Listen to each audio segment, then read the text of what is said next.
Hey guys, I've got an important lesson to share with you on this, using this game as an example. This is a 30-minute game in Rapid that I have played today against a player rated over 1400.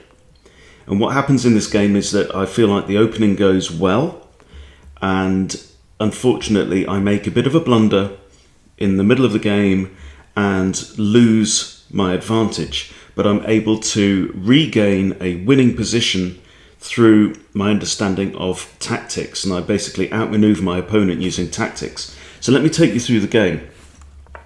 So it starts with e4 and we have c5, the Sicilian, and at the moment I'm playing an alternative approach to the Grand Prix attack, which continues with bishop to e2.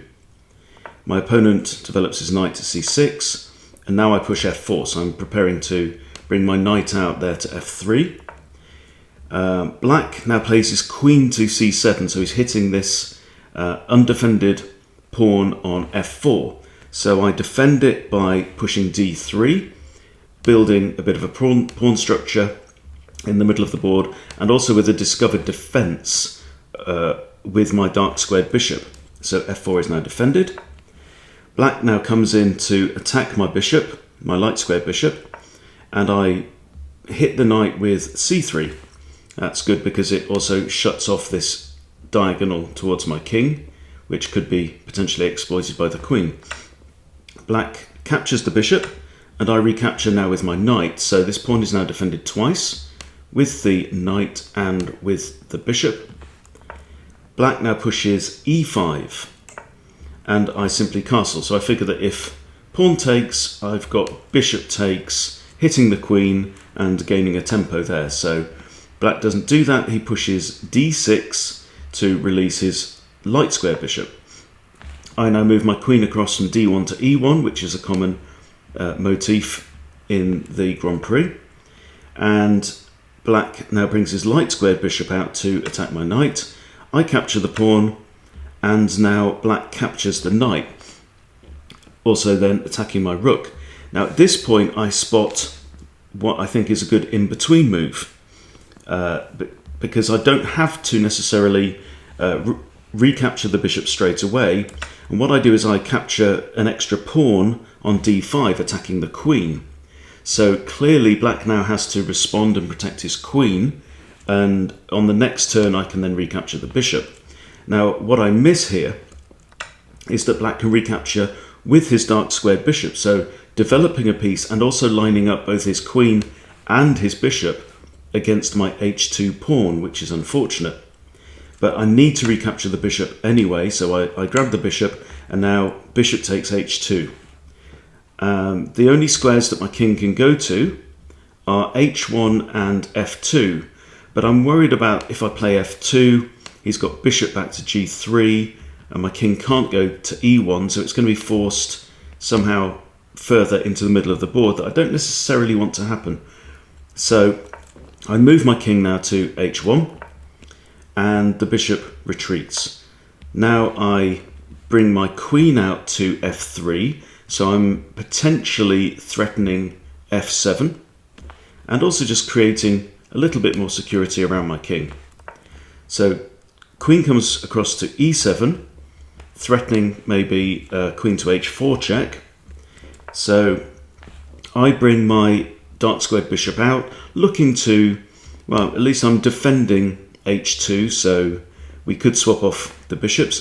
Queen now does come to h4, so my king has to go to g1, and now we exchange bishops. My queen is protected there by the rook, so that's okay, and we swap off the queen. So at this point in the game, I'm feeling pretty good.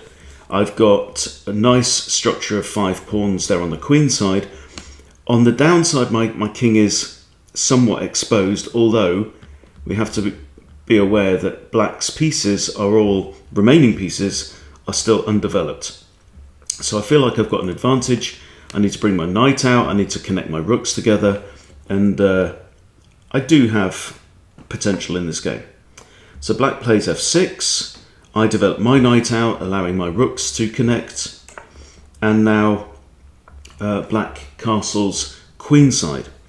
So he's got a vulnerable pawn there on c5, but at this point I miss that I've left a piece hanging, and if you can see it, it's the pawn here on d3. Now, on my next move, I advance my rook with the idea of capturing on c5 with check, and that would be all right. Black defends this with b6, but my pawn there is still hanging, and again I miss the threat, and I connect my rooks by moving my rook from a to f1.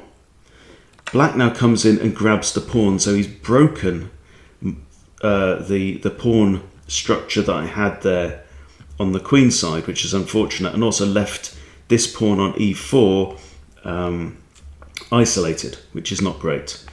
So my knight is now clearly under threat, so I push my rook forward to f1 to defend the knight. Black develops his knight, hitting my rook. I bring my rook back now, so I've got now two defenders on this isolated pawn on the e-file. h5 is pushed, and I start to think about improving my knight, bringing my knight up the board towards black's king. Now h4 is played, so it looks like black is trying to burst through, punch through, using his pawn advantage on the king side to expose my king.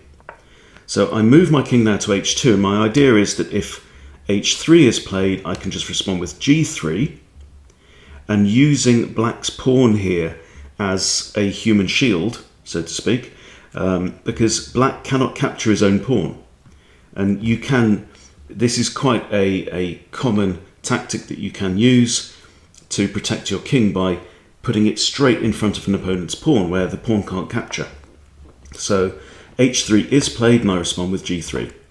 Now the knight comes in hitting my rook, so I move my rook across. So I'm hitting here the knight and also the pawn behind it, which is undefended. So black responds by playing rook to h6, defending the knight, and now I start to push my e-pawn up. It's defended by the knight, and we have a capture. And now what I do is I come in with my rook, so I'm now hitting, this is a fork, I'm hitting the a7 and the g7 pawn. Black now cannot defend both pawns on the next move, or at least I thought, because he can bring his rook now into d7. So it's like an X-ray defense of the g7 pawn. So I can't capture the g7 pawn because rook takes, and I can't now get to the a7 pawn because the rook's in the way, and the rook's defended by the king. So this is a very good move. Now comes the crux of the game. So I'm in a weak position. I'm currently 2 pawns down. So I need to find a way to regain an advantage in this game. So my recommendation here would be to pause the video and see if you can find a sequence of moves that could give white the advantage here. And it involves a knight fork. So there's quite a lot of tension in this position. My rook is looking at a pawn and a rook. My other rook is potentially attacking the knight, and I have my knight here attacking e5, which is defended by a knight. So there's it's quite a complex position, but can you spot the winning sequence that involves potentially 3 captures? Okay, well, let me take you through what I did. So this is what I figured out, and it all relies on the position of this pawn and my knight. Okay, so the first move is rook captures knight. So that seems like a sacrifice. Rook recaptures, and now I capture his rook with my other rook. And now you'll notice, if the king captures the rook, then I have knight takes e5 with a fork on the king and his other rook, and he has to get out of check. because the king is in check by a knight.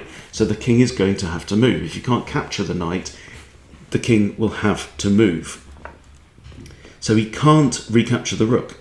Okay, so now I'm up a piece, although I'm down 2 pawns. Now I'm down 1 pawn, and he starts to make a charge with his e pawn. So I calculate that I've got time to bring my rook around and maybe drop it down to f1. So if, for example, e3, I can bring my rook down to f1. Even if e2 is pushed, I can block it with my rook, and I should be okay. So his next move is to kick my knight away, but I simply stick my knight on e3, preventing this pawn from advancing any further. He brings his rook down, potentially now threatening rook to d2, which would be with check, and a fork on the king and the pawn. So I simply defend that by dropping my rook back down to f2. I'm in a commanding position now, so all I need to do is to prevent any ideas of blacks of using his 2 potentially passed pawns to promote and go on to win. Now the rook comes down to attack my knight, but that's not a problem. I simply move my rook across to e2. So now my rook is defending the knight, it's defending b2, and it's also protecting the whole of the second rank. So at this point, I'm kind of in a winning position. The king starts to come up, I grab the other pawn, so now I'm a full knight up. We both have 4 pawns on the board, and my g pawn is now looking like it could be a good runner.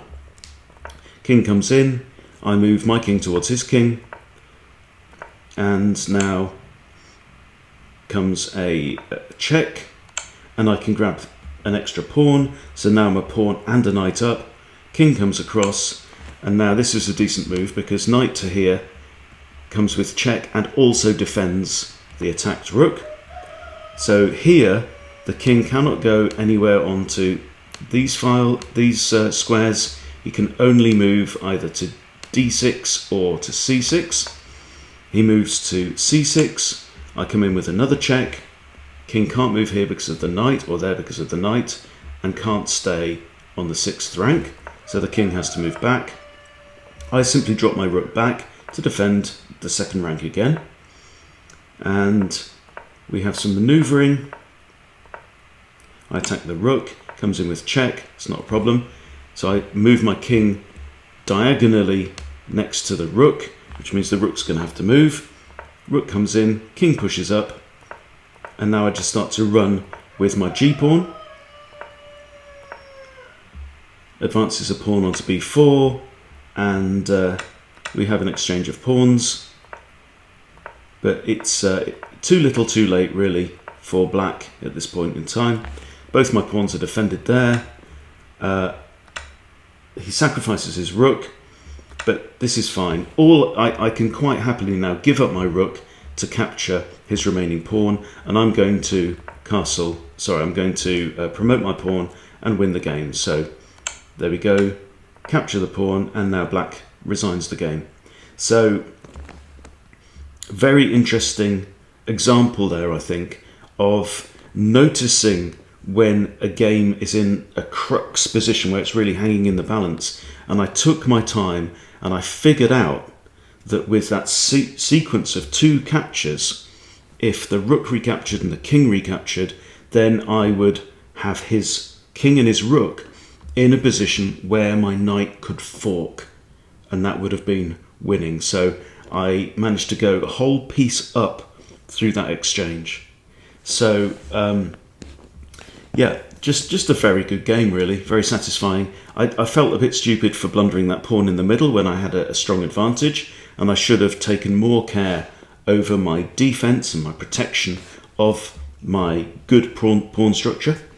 But very, very satisfying to spot that relatively elaborate sequence of captures leading to a winning advantage. So yeah, hope you found that interesting.